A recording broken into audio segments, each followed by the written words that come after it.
오늘은 솔로몬 왕에 대한 우리 말씀들을 좀 쭉 배워보는데 참 그중에 두 번째 시간입니다. 우리가 열왕기 역대기에 나오는 왕들의 이야기 중에서 첫 번째 왕 솔로몬에 대한 것들을 말씀을 통해서 함께 배워보려고 합니다. 솔로몬은 유다 왕조의 이제 또 분열의 시작점이라고 할 수 있죠.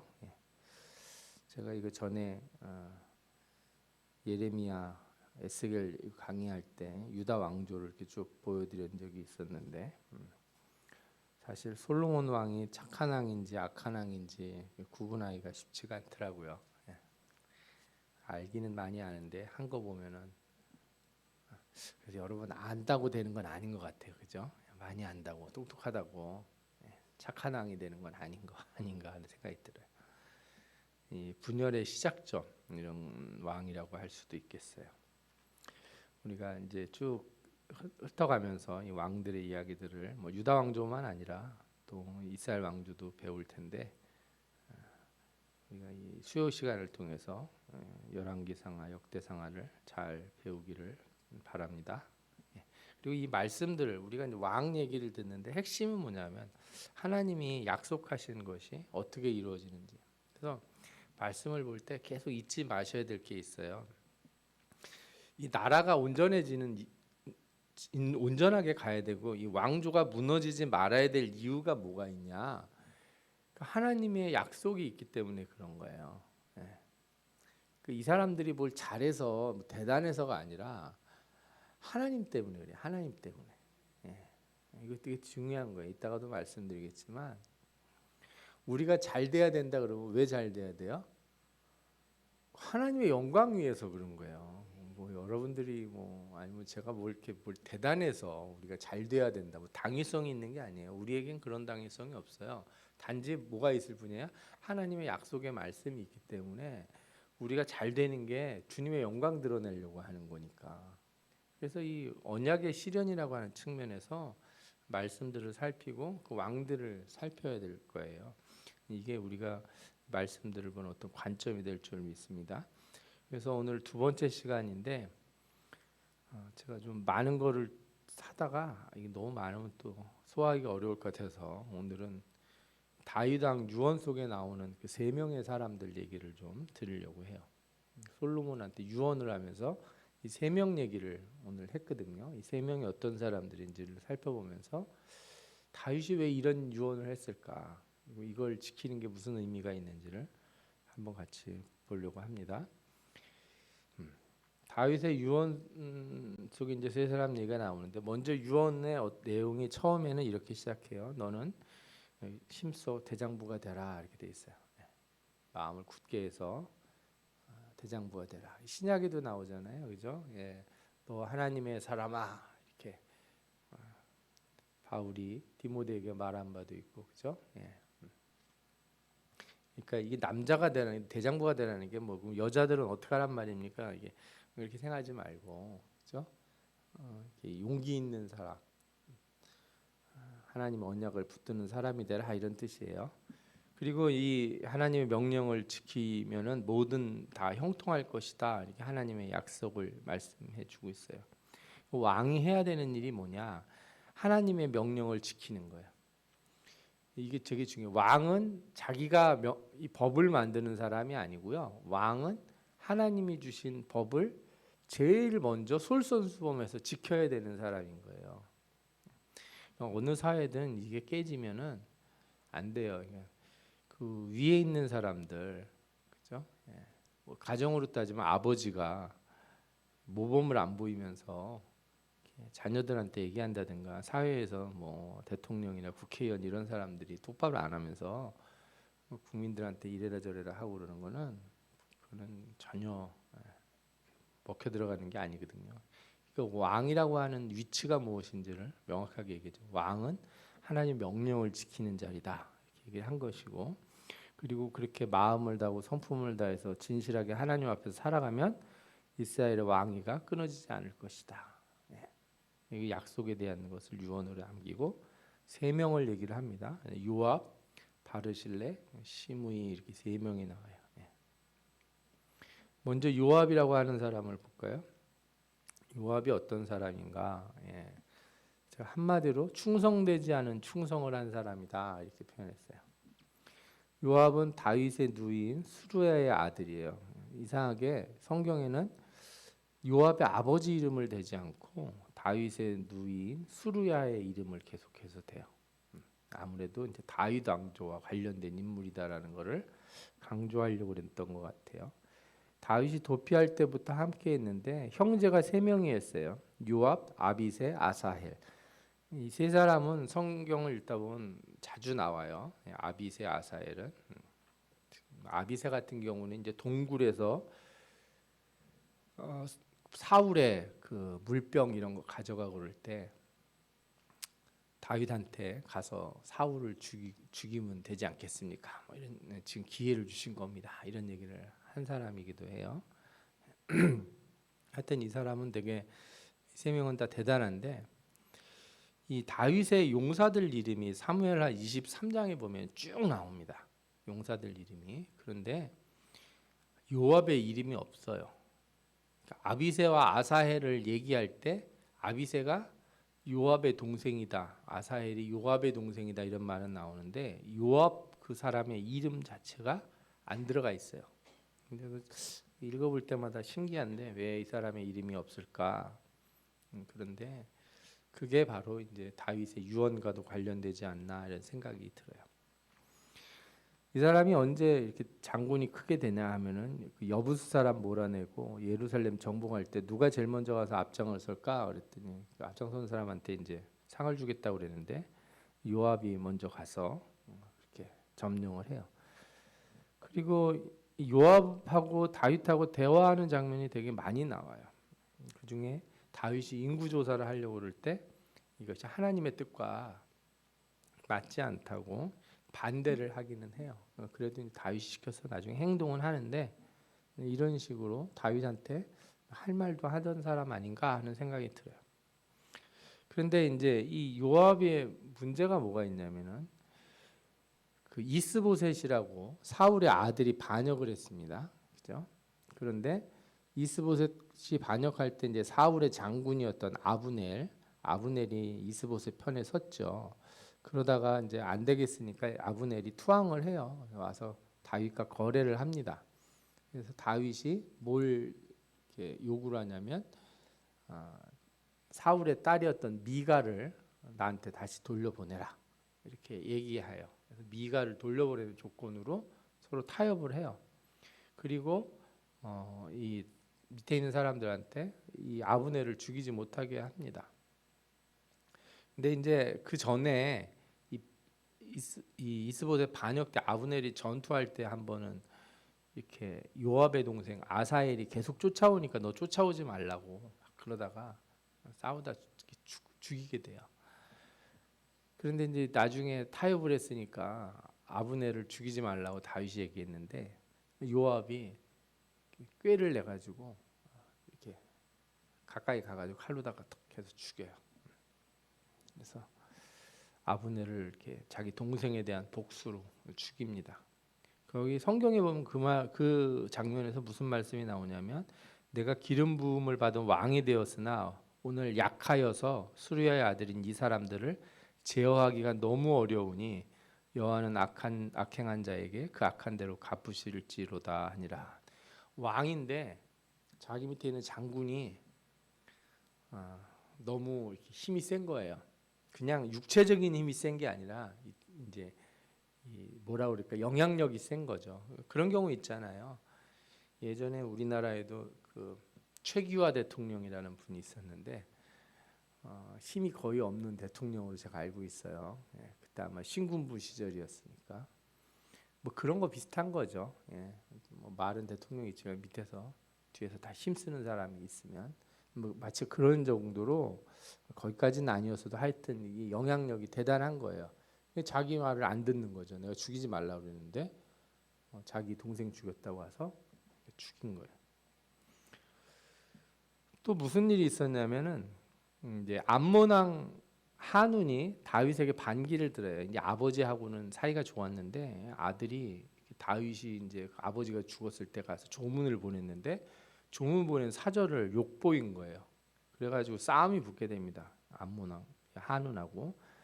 그때 요압이 가서 이렇게 정벌을 해요.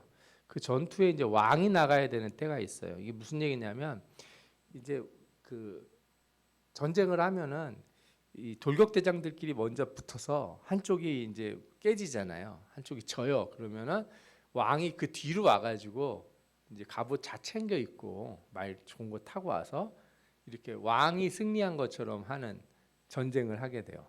무슨 의미인지 아시겠어요? 싸움은 이미 다 끝났는데 왕이 와가지고 이제 야 이렇게 해가지고 이제 이기는 척하는 거죠. 다윗이 그 전투에 안 나갑니다. 해야 되는데 안 나가고 왕궁 옥상에서 둘레둘레 쳐다보다가 목욕하고 있는 여자를 발견한 거예요. 그래서 그 여자가 누구예요? 우리아의 아내 밧세바예요. 밧세바를 보고 범하게 되죠 나중에.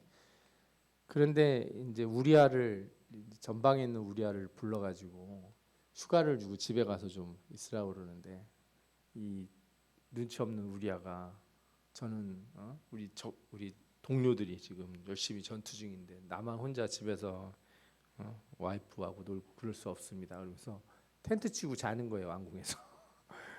다윗은 이제 화가 나는 거죠. 빨리 집에 가서 내 일들을 다 덮을 수 있는 알리바이를 만들려고 했더니 안 되는 거죠. 그래서 어떻게 해요? 죽이려고 하는 거죠. 싸움에 맨 앞에 보내라. 그 편지를 누구한테 보내요? 요압한테 보내요. 요압이 그 일을 실행을 해요. 그러니까 다윗이 우리아를 죽였다는 것을 누가 알고 있어요? 요압이 제일 잘 아는 거예요. 그 요압이 우리아가 죽었다 얘기하니까 다윗이 뭐라 그래요? 싸우다 보면 뭐 죽을 수도 있고 뭐 우리 편이 그럴 수도 있지 참 안타깝죠. 뭐 아주 뻔뻔한 소리를 해요. 그러니까 제가 보면은 밑에 사람이 윗 사람을 우습게 하는 경우는 딱 하나예요. 그런 경우가 생기면은 아랫 사람 윗 사람을 우습게 알아요. 윗 사람이 말과 행동이 다르잖아요. 아랫 사람이 우습게 봐요. 자녀들이 부모를 우습게 할 때도 제가 보면은 부모가 말과 행동이 다를 때 그래요.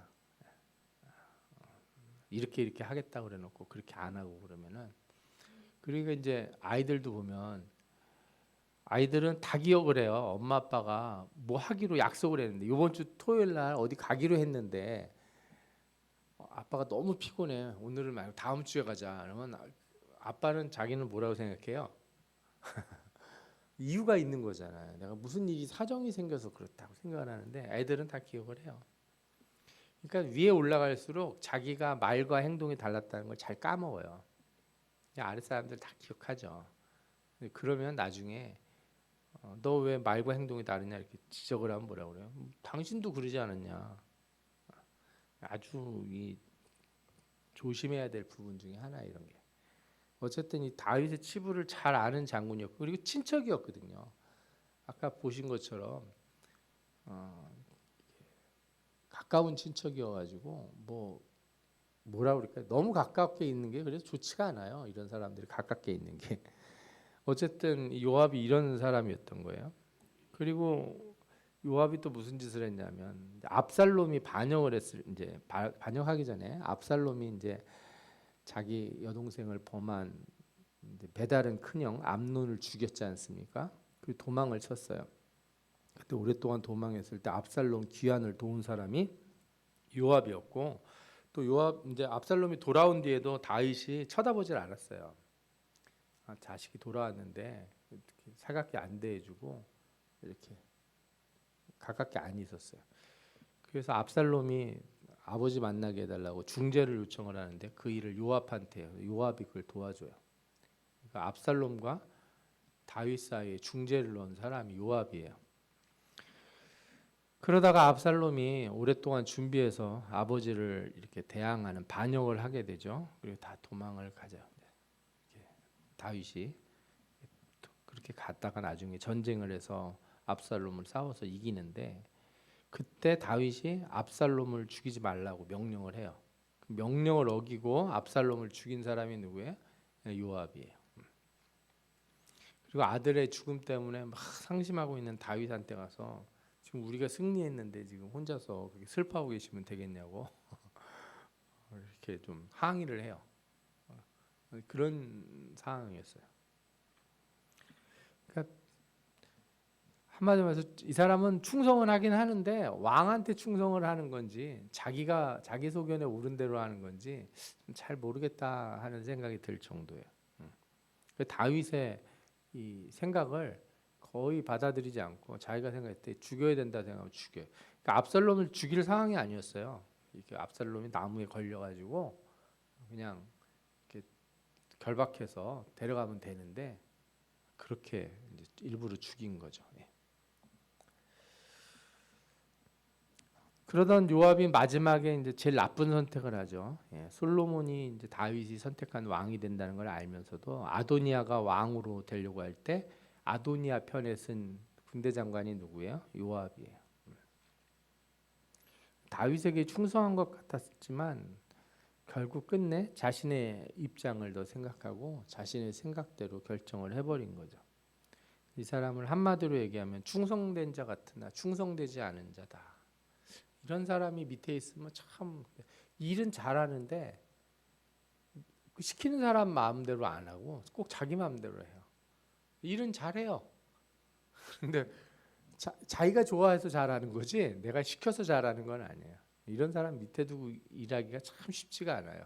회사 같은 데서도 이런 사람이 직원으로 있으면은 사장만을 들어서 일을 하는 건지 자기가 하고 싶은 거 하고 싶어서 회사를 나오는 건지 구분이 안 되는 거죠.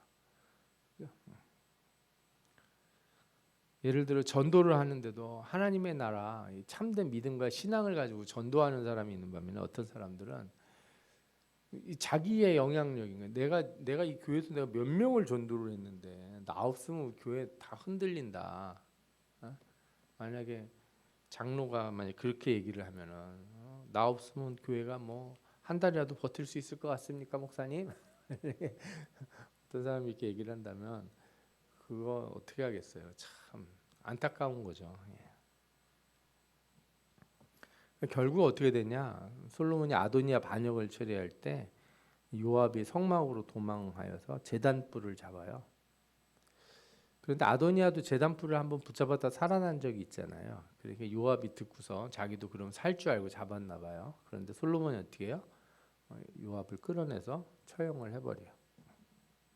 그리고 뭐라 그래요? 여호와께서 요압의 피를 그의 머리로 돌리실 것은 그가 자기보다 의롭고 선한 두 사람을 쳤음이니 하면서 그게 잘못된 두 사람이 누구냐면 한 사람은 아브넬이고 또 한 사람은 압살롬 전투 때 압살롬 편에 있었던 아마세라고 하는 그 군인인데 이 사람한테 자기보다 좀 더 뭔가 이렇게 있어 보이는 사람들은 다 이렇게 제거를 했던 것 같아요. 이 두 사람의 이름을 들면서 요압을 이렇게 정리를 해요. 이렇게 죽게 됩니다.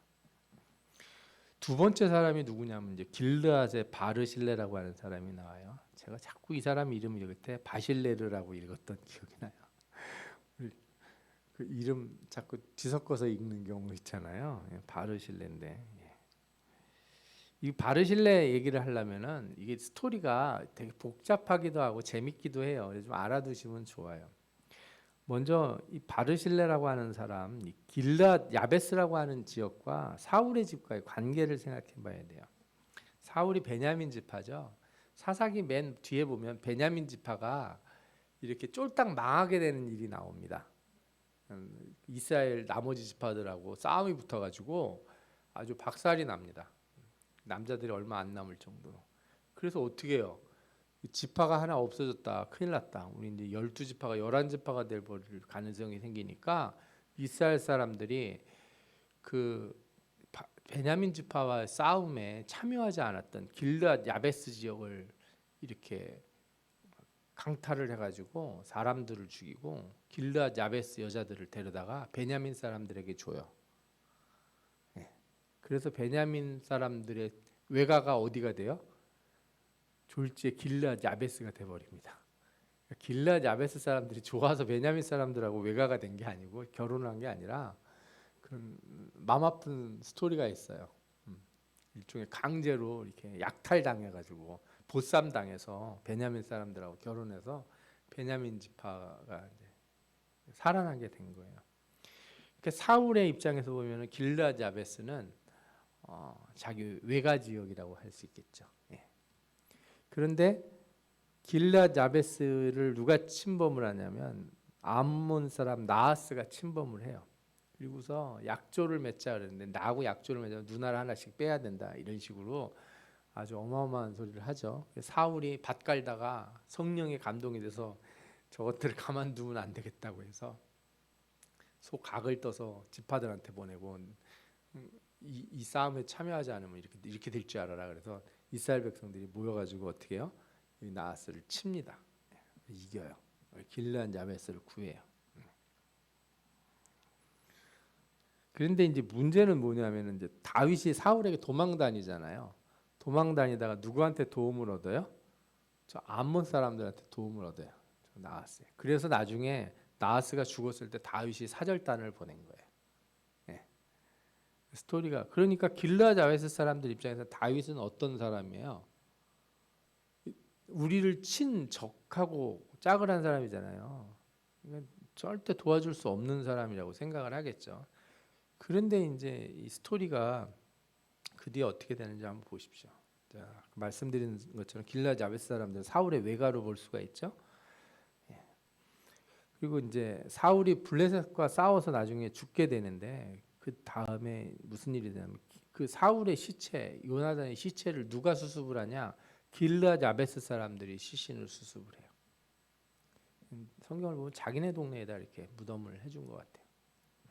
그리고 길르앗 로드발 암미의 아들 미갈이라고 하는 마길이라고 하는 사람이 사울의 손자이자 요나단의 아들 무비보셋을 보살펴 줍니다. 쩔뚝발이 무비보셋이 나오잖아요. 나중에 보면은 그 무비보셋을 누가 이렇게 보살펴 주냐? 마길이라고 하는 사람인데 이 사람이 어디 사람이에요? 길르앗 사람이에요. 예. 왜 도와줬는지 아시겠죠? 왜 스토리가 어떻게 갔는지, 왜 마길이라고 하는 사람이 무비보셋을 도와줬을까? 앞쪽에 그런 사연이 있었던 거예요. 나중에 다윗이 근데 무비보셋을 어떻게 해요? 데리고 와서 왕자로 대우를 해줘요. 그 뒤에 무슨 일이 생기냐? 압살롬 반란 때 다윗이 이제 황급하게 피하게 되잖아요. 요단강을 건너서 길르앗 야베스 지역으로 가게 돼요. 그때 잘 보시면 누가 와서 그 다윗을 맞이하고 그 급하게 나온 사람들 먹을 거 그 일행들한테 대접을 하고 그들을 보살펴 주냐면 암몬 족속 소비와 로드발 암미엘의 아들 마길과 마길이 누군지 아까 보셨죠? 무비보셋 보살펴 준 사람. 그다음에 로글림 길르앗 사람 바르실레가 다윗과 피나는 사람들을 대접했다는 말씀이 나와요. 그러니까 이 사람들은 사울에게 이렇게 잘했던 사울의 집에 다윗이 잘했다는 걸 알았나 봐요. 다윗을 잘 대접을 한 거예요. 그래서 다윗이 돌아갈 때 다른 사람이 아니라 바르실레한테 바르실레가 되게 부자였어요. 그리고 나이가 좀 많은 사람이었는데 예루살렘으로 모셔가지고 내가 평생을 내가 이렇게 공개를 하면서 살겠다 이렇게 얘기를 했는데 나이가 내가 80이나 됐는데 늙어서 뭐 거기 가서 뭐 좋은 게 있겠냐 그래서 안 갑니다. 거절을 해요. 정중히 거절하고 대신에 자기 아들을 좀 보살펴 주면 좋겠다. 그래서 김함이라고 하는 아들을 보내요. 근데 이 김함이 이제 몸이 약간 불편했던 것 같아요. 어떤간에 이 김함을 데려갑니다. 얘기가 이렇게 끝나긴 하는데 그 예레미야서 아니 예레미야 그 예레미야죠 예레미야 예레미야 41장 17절에 보면 이런 말씀이 나요. 애굽으로 가려고 떠나 베들레헴 근처에 있는 게롯 기맘에 머물렀으니라는 말이 나오는데 그 게롯 기맘이 무슨 뜻이냐면 기맘의 여관이다 이렇게 나와요. 그래서 이제 이 기맘이라고 하는 사람이 베들레헴 근처에서 여관을 하며 살았던 것 같아요. 아마 이제 그 집안이 거기에 계속 그렇게 남아서 그 일을 했던 것 같아요. 사울의 집에 은혜를 입은 길르앗 사람들이 끝까지 사울의 집을 돕고 다윗이 사울의 손자 무비보셋에게 은혜를 베푼 일로 길르앗 사람들이 다윗을 다시 도운 거예요. 여기부터는 추측인데 사실은 이제 설에 가까워요. 근데 뭐 관련이 있을 것 같다는 생각도 들기도 하고 신학자들 연구에 의한 거니까. 바르실레 아들 기맘이 베들레헴에 정착해서 여관을 했다고 생각이 드는 게 아까 그 구절 때문에 그렇고, 그래서 예수님이 베들레헴에 왔을 때 묵은 여관이 저 기맘의 여관이 아닐까 이렇게 길게 생각하는 사람들이 있어요. 그래서 제가 보면은 이게 어떤 친절이라고 하는 거, 그죠? 도움을 받고 그걸 보답하고 하는 행위들이라고 하는 게 이렇게 간단하게 끝나지 않는 것 같아요.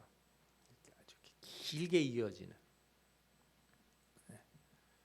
그래서 그런 게 있어요. 이렇게 내가 그냥 아무 이유 없이 누군가한테 친절을 베풀면 그 친절이 어느 순간에 나한테 되돌아온다 이런 얘기가 있거든요.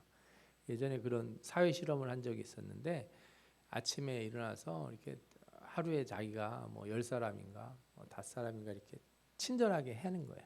계속. 뭐 이게 그 친절함 들은 사람이 또 5사람들에게 친절하게 하고 5사람 중에 또 가서 또 5사람에게 친절하게 하고 그러면 한 서너 단계만 걸쳐도 제가 만약에 5명한테 하면은 5명이 3단계만 걸쳐도 그죠? 5의 3승이니까 125명이 되잖아요. 거기에 다시 또 5의 4승, 5의 5승 그러면 기하급수적으로 숫자가 는다고요. 그죠? 여러분들이 아침에 나가셔서 만나는 사람들, 엘리베이터 보는 뭐 옆집에 있는 사람들 친절하게 대하면은 그 사람들이 또 친절하게 또 다른 사람을 대하게 되고 이렇게 쭉 하잖아요. 제가 무슨 얘기를 드리고 싶으냐면 이 연결고리가 다윗은 자신이 압살롬을 피했을 때 자기를 이 바르실레가 도왔다 이렇게 생각을 하겠죠. 그런데 성경을 쭉 보면 이게 그렇게 간단한 스토리가 아니라는 거예요. 그들이 왜 도왔는지 그리고 그 일이 나중에까지 어떻게 연결됐을까 생각을 해보면은 이거는 참 큰 그림이고 멋있는 그림이다라는 거예요. 그래서 다윗이 그래서 유언에 이 사람을 언급을 하고 이들의 자녀들에게 이렇게 은혜를 베풀어라 이렇게 말한 거는 다윗은 그냥 자기 생각에서 말했을 수도 있겠지만 하나님의 말씀이라고 하는 관점에서 보면은 이게 큰 그죠? 친절을 베풀고 보답하고 하는 것에 큰 체인들이 연결되어 있다는 것을 보게 된다는 거죠. 정말 아름다운 이야기가 아닌가 하는 생각이 들어요. 세 번째 나오는 사람은 시므이예요. 시므이는 어떤 사람이냐? 사울의 친족이에요. 다윗이 압살롬을 피해 도망갈 때 다윗을 계속해서 저주하는 사람이에요. 뭐라고 그렇게 저주를 하냐? 피를 흘린 자여, 사울의 족속의 모든 피를 여호와께서 내게 돌리셨다. 너는 피를 흘린 자다. 근데 여러분 사울의 집에 있는 사람 한 사람도 다윗이 죽인 적이 없어요. 다윗이 뭐 사울을 죽이기로 했어요. 뭐 요나단을 죽이기로 했어요. 그 사울의 집을 공격을 해서 싸우기로 했어요. 그죠? 안 그랬단 말이에요. 예. 아브넬 죽이지 말라고 그랬고 다 받아주려고 그랬어요.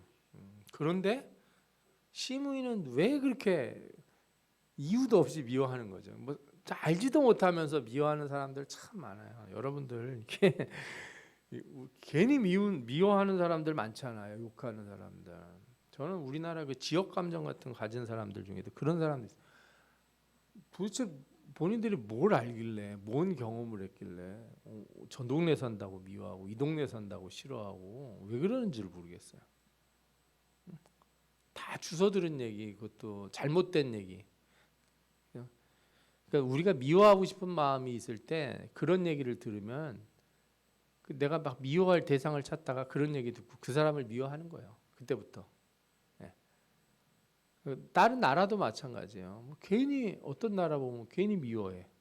무슨 이유로 미워할 이유가 뭐가 있다고 미워를 해요. 예. 여러분들 그 중국이나 뭐 이런 뭐 북한이나 뭐 이런 여러 나라들 중에 마음에 안 드는 나라 있죠. 러시아 뭐 마음에 안 든다는데 여러분들이 미워해야 될 사람은 그 정치인들이나 그런 사람들이고, 그죠? 예. 그 백성들을 미워할 이유가 없어요. 그 사람들 구원받아야 돼요. 복음을 들어야 될 사람들이에요. 아멘. 예. 그렇게 따지면 그 나라 사람들도 우리나라 사람들을 미워할 이유가 없어요. 미워할 사람은 우리나라 정치인들이겠죠. 그 사람들은 정치인들은 미움을 조장해서 정권을 계속 유지하려고 하니까 싸움을 계속 일으켜서 만들어야 자기가 자리가 유지가 되는 거라고 생각하는 사람들이 정치인들이니까. 여러분 평화를 얘기하는 정치인은 이렇게 오래 못 가요. 대부분은 막 이렇게 암살을 당하거나 그죠? 사람들이 미워하거나 나쁜 사람이라고 그래요. 다 평화를 유지하려고 남을 돕고 우리 친하게 지내자 그러면 다 욕을 해요. 어떤 사람들이 때 세 보여요. 인기를 얻어요. 우리 막 끝까지 싸워야 된다고. 그죠? 그런 사람들이 이렇게 대장 노릇하잖아요. 시므이가 이런 이유도 없는 이런 저주를 계속해서 퍼붓는 거예요. 그 시므이의 저주를 들을 때 이제 아비새가 다윗을 막으면 이제 다윗에게 저를 죽이고 가자고. 우리가 아무리 지금 바빠도 쟤는 죽이고 할 수 있다고 그러는데 다윗이 막죠. 그러면서 뭐라 그래요? 저 사람이 저러는 게 혹시 하나님이 하게 하신 거면 어떡하냐? 놔두라. 만약에 저 사람이 한 게 잘못됐으면 하나님이 내게 선으로 갚으실 거고 그렇지 않으면 하나님이 내 원통함을 들어주시고 저에게 갚을 것이다. 여러분들 이렇게 애매한 얘기 들을 때 승질내지 마세요. 내가 그런 적 없는데 누가 나한테 그랬다고 막 발끈하고 다 불러와요.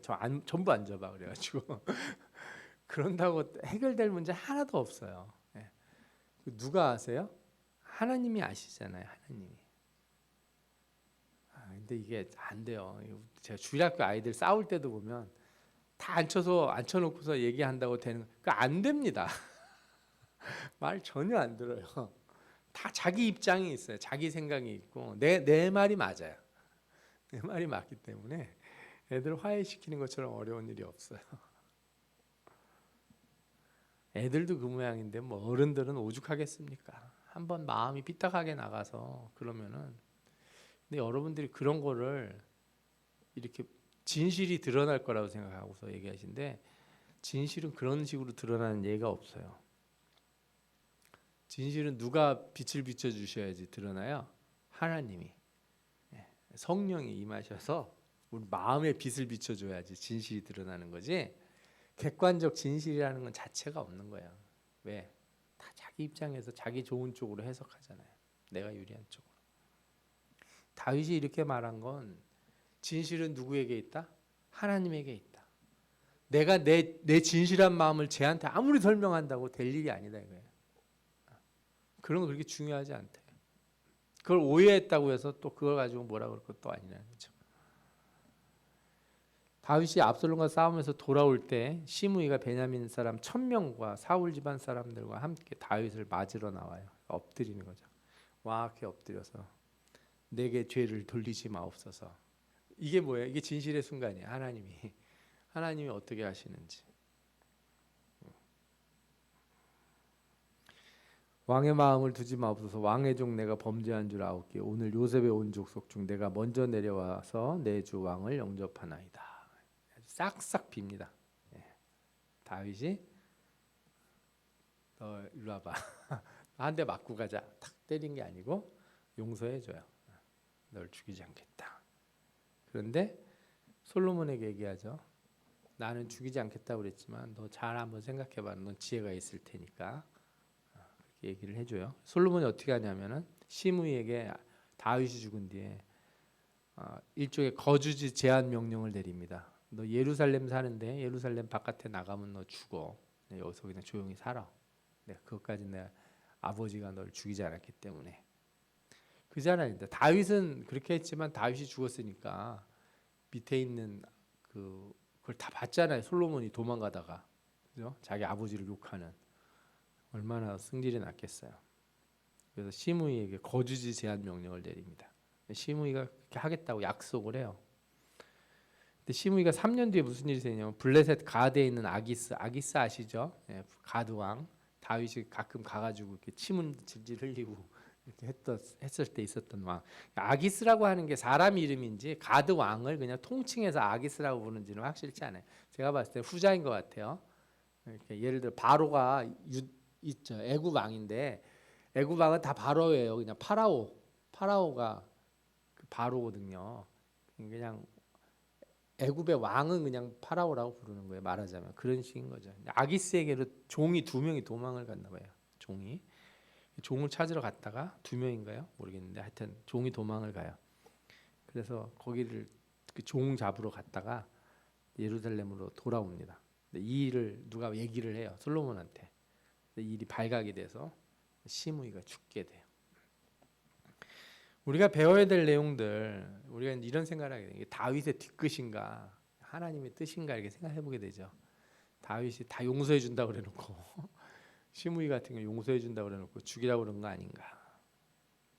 근데 여러분들이 성경을 읽을 때 이걸 생각하셔야 돼요. 이 성경에 나오는 다윗이라고 하는 사람의 일은요, 다윗이라고 하는 개인의 일이 아니에요. 성경이 말하는 거는요, 다윗을 통해서 하나님의 나라, 하나님의 약속이 이루어지는 것을 보여주는 거예요. 아멘. 네, 만약에 그걸 하나님을 성경에서 빼버리면 이 열왕기상하 역대상하는 뭐가 되냐면 조선왕조실록이랑 비슷하게 돼요. 그래서 왕들이 서로 싸우고 정치적으로 하고 계략을 펼치고, 그죠? 예. 암투 끝에 솔로몬이 왕자를 차지하고 형제의 난을 일으킨 아도니아는 죽고 뭐 이런 얘기가 돼버리는 거예요. 그런데 하나님이 계시다는 걸 딱 누르면 무슨 얘기가 돼요? 솔로몬은 누가 택한 왕? 하나님이 택한 왕. 다윗 왕조는 하나님이 세운 나라. 그러니까 다윗이 이 나라를 안전하게 온전하게 지키려고 하는 거는 다 뭐가 되는 거냐면 하나님의 약속을 지키려고 하는 거예요. 하나님의 뜻이 이루어지도록, 그죠? 여러분, 그러니까 하나님이 알아서 하실 일이지 인간이 그렇게 얘기하시면 안 돼요. 하나님이 우리에게 약속을 해주실 때는 다 조건이 붙어 있어요. 약속에는. 예. 말씀대로 행하고 말씀에 순종하면 복이 온다. 그죠? 영원히 내 나라가 서리라. 영원히 쓴다고 그래놓고 왜 중간에 나라가 망했냐고요? 왜 영원히 어떻게 하는 때 쓴다고요? 명령에 순종하면. 그 명령에 순종하고 왕위를 지키고 나라를 온전히 세우는 건 이거는 정치적인 일이 아니에요. 성경에서는 하나님의 뜻을 따르려고 하는 행위예요. 이게. 그래서 예를 들어 요압이 다윗의 말을 안 들은 거는 다윗의 말을 안 듣는 게 아니고 누구 말을 안 듣는 거예요? 하나님의 약속을 듣지 않는 거예요. 솔로몬을 따르지 않고 아도니아를 따라한 거는 뭘 거역한 거예요? 다윗의 뜻을 거역한 게 아니라 하나님의 뜻을 거역한 거예요. 솔로몬이 내가 왕이 돼야 되겠습니다 말한 이유는 뭐예요? 하나님이 약속을 하셔서 그런 거예요. 만약에 그게 없으면 인간적인 보복이 되는 거고, 이거는 우리가 이 시간에 와서 성경을 읽을 이유가 없어요. 전혀. 그냥 옛날 얘기랑 되고 남의 나라 역사 얘기일 뿐이라고요. 하나님이 계시다는 걸 아는 순간 인간은 모든 상황에서 뭘 생각해야 돼요? 하나님의 약속을 생각을 해야 되는 거예요. 다윗이 왜 그런 유언을 남겼을까? 하나님의 약속. 이 왕위를 영원토록 하시겠다고 하면 그 약속을 위해서 내가 뭘 해야 되는가? 내 아들에게 무슨 말을 해줘야 되는가? 뭘 지키라고 해야 되는가? 이게 중요한 거예요, 여러분. 예? 그 신앙에 있어서 예를 들어 여러분들 아까 제가 말씀드린 여러분들이 잘 되는 게 왜 잘 돼야 돼요? 하나님의 영광을 위해서. 그 하나님의 영광이라고 하는 거, 하나님의 영광을 돌려야 된다는 약속을 받은 여러분들은 그 책임이 있는 거예요. 무슨 책임? 잘 돼야 될 책임이 있어요. 자녀들을 잘 가르쳐야 되고, 그죠? 자녀들이 예수를 믿든 안 믿든 그건 뭐 알아서 할 일이고, 나이 뭐 20대 30대 되고 뭐 나이 먹은 대로 먹었으니 지 인생들 지들이 알아서 살지 뭘 요즘 뭐 말한다고 듣기나 하나? 그렇게 생각하시면 안 되는 거예요. 왜? 하나님이 나를 부르셔서 복되게 하셨잖아요. 내게 말씀을 주시고, 내게 구원의 은혜를 주시고. 복을 주시 약속하셨잖아요. 그러면 그 약속을 들은 사람이 내 약속을 지키고 하나님의 언약이 우리 대대로 이어질 거라고 하신 그 말씀들을, 그 축복의 말씀들을 붙드는 사람이 왜 그거를 그렇게 쉽게 놔버리냐 이거예요. 인간적으로 판단할 문제가 아니라 이게 그런 게. 신자는 그래서 어떤 신앙을 가져야 되냐? 나는 내 마음대로 내가 사는 인생에 내가 하나님이 가끔씩 도움이 돼서 내가 하나님을 만나는 게 아니고 나라고 하는 인생 자체가 하나님께 속해 있는 거예요. 아멘. 그럼 내 집도 하나님께 속해야 되고 내 자녀들도 하나님께 속해야 되는 거고 난 그걸 가르쳐야 되는 거예요. 그게 신앙의 본분이에요. 그래서 이거를 잘못 읽어서 다윗은 쪼잔하게 다 살려준다고 그래놓고 끝에 가서 죽이냐, 그렇게 보면은 하나님 없이 성경 읽으면 그렇게 돼요.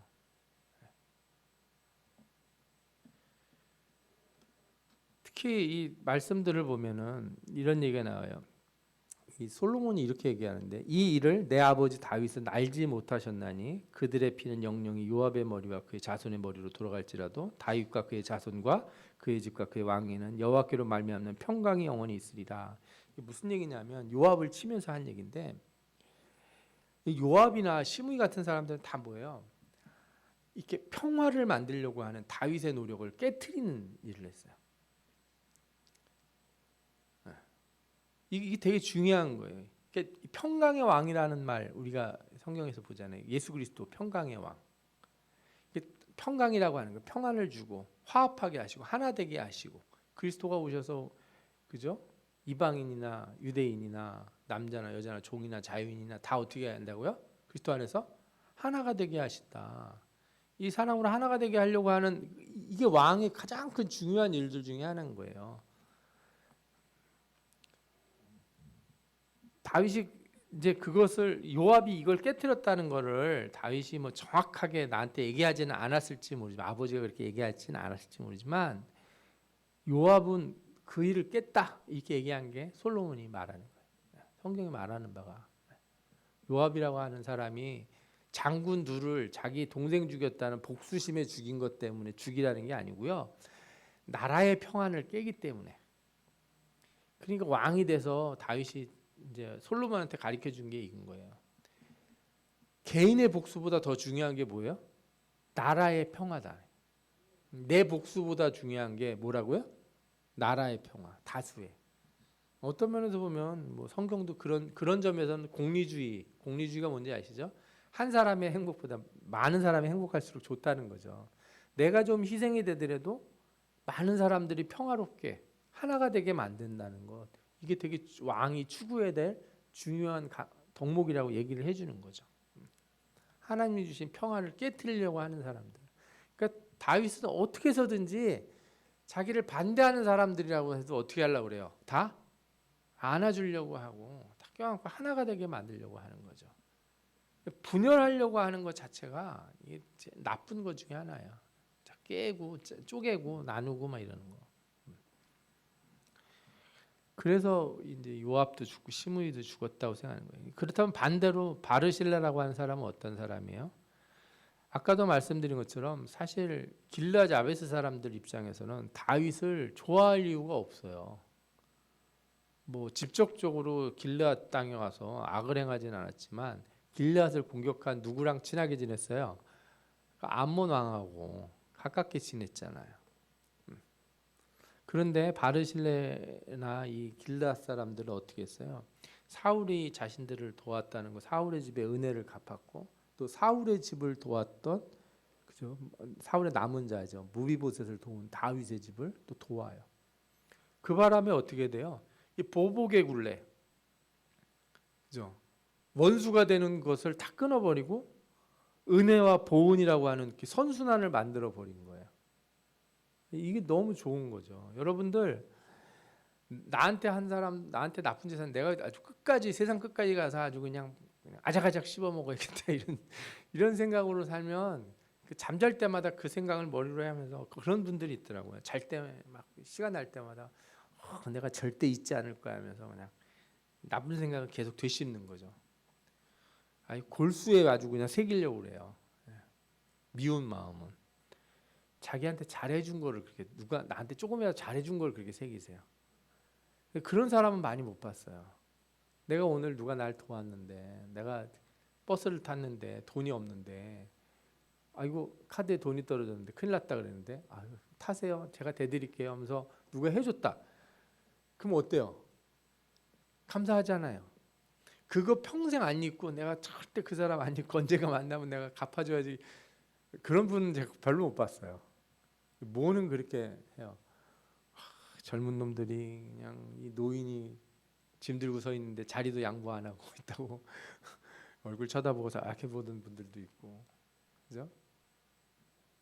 나한테 싫은 소리 한마디 한 사람 절대로 안 잊어버린다고 그냥 끝까지 기억하고 살고, 그러는 거하고는 좋은 거 아니잖아요. 하나님이 그래서 저는 그 여러 가지 각도에서 오늘 말씀도 볼 수 있겠지만, 하나님이 어떤 사람들에게 복을 주는가? 원수의 관계를 끊고 은혜의 관계로 전환하는 사람, 그죠? 다윗이 그런 사람이잖아요. 사울과 평생 원수의 관계, 그 집과 원수의 관계가 될 수 있는데 그걸 어떻게 해요?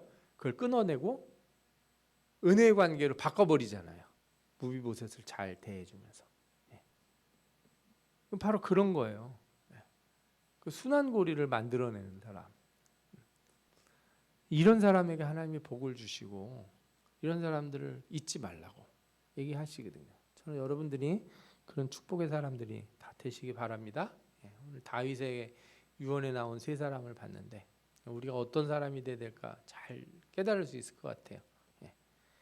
바르실레 같이 이렇게 은혜의 선순환을 만들 수 있는 그런 여러분들이 되시면 좋겠습니다. 아멘. 자, 우리 말씀을 한번 생각해 보면서